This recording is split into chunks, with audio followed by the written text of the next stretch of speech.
Et salut tout le monde, bienvenue pour la toute première vidéo de la chaîne VOCD. Alors VOCD, qu'est-ce que ça veut dire? C'est viens, on crée le débat. Donc j'avais envie de créer cette chaîne pour justement débattre avec vous. C'est une chaîne qui va demander énormément d'interactions. Le principe est assez simple, à chaque fois on va lancer un sujet que vous allez découvrir dans quelques instants et on va lancer 3 questions. Ces 3 questions, je vais y répondre d'abord en premier et ensuite ça va être à vous de le faire. Il va falloir qu'il y ait énormément d'interactions au niveau des commentaires, que vous disiez un petit peu ce que vous pensez pour que ça soit suivi justement. Alors, je me présente quand même un minimum, donc moi je m'appelle Aline, je viens de Belgique. Pour le reste, vous allez découvrir au fur et à mesure en fonction de mes aventures et de ce que je peux vous raconter. Alors, le sujet d'aujourd'hui, nous allons parler du paranormal. Alors, j'ai sorti ma petite définition de Wikipédia. Qu'est-ce que le paranormal? Je vous lis. Le paranormal est un terme utilisé pour qualifier un ensemble de phénomènes supposés qui ne sont ni observables, ni explicables scientifiquement. Le préfixe para désigne quelque chose qui est à côté. La normale dans paranormal fait référence au consensus scientifique. Puisque ces 10 phénomènes n'ont aucune preuve d'existence, l'imagination et les suppositions ont le champ libre. Du gros blabla pour dire que les trucs paranormaux, c'est les trucs qu'on croit qui se passent, on sait pas vraiment si c'est vrai, en gros c'est un petit peu propre à chacun. Et donc aujourd'hui on parle du paranormal, c'est parti pour le débat, je vous rappelle 3 questions, j'y réponds, vous y répondez en commentaire, et après on lance le débat. Alors, question numéro 1, croyez-vous au paranormal? Alors pour ma part, je vais pas dire que je crois pas au paranormal du tout, parce que je suis consciente qu'il doit exister des entités, des trucs, etc. Mais par contre je crois pas aux trucs bateaux, retouche de photos, j'ai entendu des bruits, il y a des ondes thermiques, pas thermiques, je sais pas trop quoi. Moi ça, je reste un petit peu sceptique. Donc de base, on peut dire que non, je ne crois pas trop au paranormal. Deuxième question.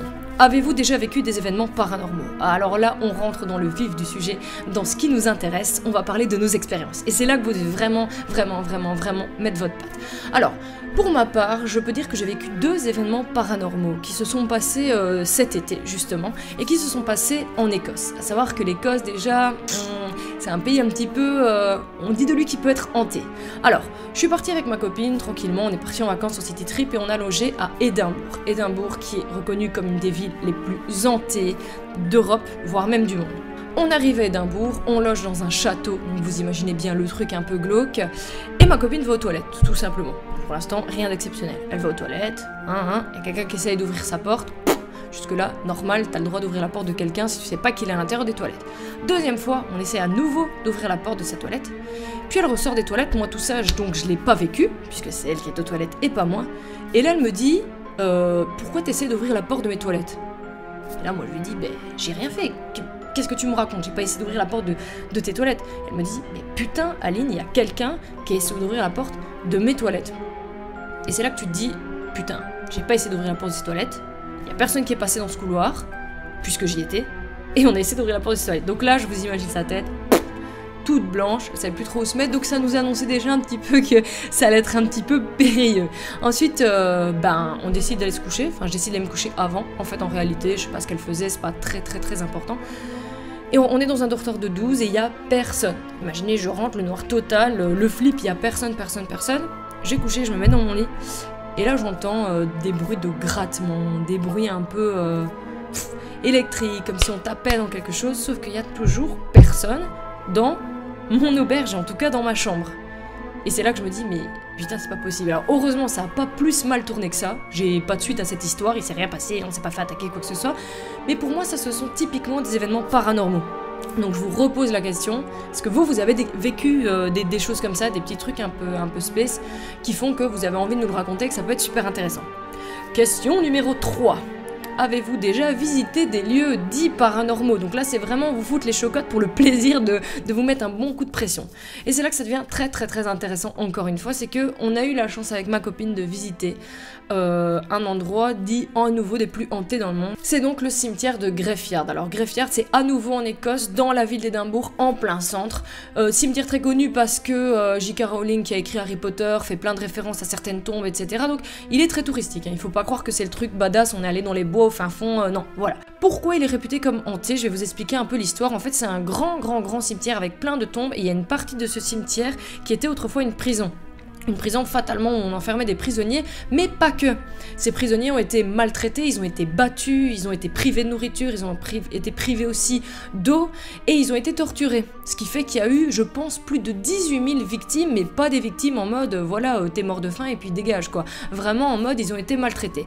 Et l'homme qui est responsable de la plupart de ces meurtres, si je puis dire, s'appelait en fait Sir Mackenzie. C'était lui qui était à la tête du commandement un petit peu de ce qui peut se passer ou pas se passer en prison et c'est lui qui a dit ok on y va à fond, on les maltraite et on se bat les couilles. Et un jour ce cher Mackenzie est mort comme tout le monde et il a été enterré en fait juste à côté de la partie prison mais donc toujours dans le même cimetière. Et c'est à partir de là que les emmerdes commencent. En gros, y a des gens qui commencent à raconter qu'ils voient des apparitions de Mackenzie, qu'il y a des fantômes, blablabla, tous les trucs auxquels moi je crois pas tellement, parce que c'est un peu facile de raconter sans preuve. Et un soir, la tombe est pillée en fait.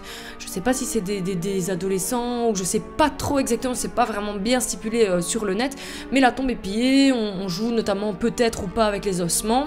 Et à partir de là, tout part en couille. En fait, tout part en couille parce que quand les gens viennent visiter ce cimetière et qui se situe entre la prison et le mausolée justement de Mackenzie, ils ressentent des trucs bizarres, ils ressentent des brûlures, ils ont l'impression qu'on les griffe dans le dos. Et quand ils rentrent chez eux, véridique et vraiment, ils ont des traces partout. Regardez, je vous balance quelques photos, c'est quand même hallucinant. Certains diront, ouais, ils se sont fait ça eux-mêmes, peut-être, mais s'ils se sont fait ça eux-mêmes, ils ont un fameux problème. Donc, à partir de là, ça prend une ampleur phénoménale, quoi. Tout le monde veut venir voir ce truc de Mackenzie, c'est vraiment l'attraction phare du bazar.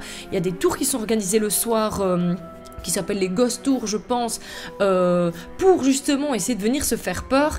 Donc c'est vraiment un lieu, nous on y est allé 2 jours, pas de nuit, on n'a pas fait le bus tour, moi je suis un peu friande de ça, ma copine beaucoup moins, donc on a décidé de pas le faire, et franchement tu sens une drôle d'ambiance, réellement...